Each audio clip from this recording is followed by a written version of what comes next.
Saya dimintai sebagai orang yang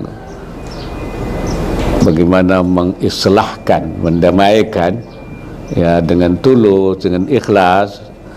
Saya sangat bersedia tentu, karena untuk mendamaikan itu kan perintah agama. Apalagi saya juga terlibat dulu waktu pendiriannya, bahkan ketua Dewan Syuro pertama saya sebelum Gus Dur. Tentu saya punya, tapi kalau hanya untuk nyari peluru untuk menghantam yang satu, hanya minta dari saya tapi untuk digunakan peluru untuk menghantam yang lain, saya tidak bersedia. Kalau itu kan namanya saya memberi peluru-peluru untuk tambah konfliknya.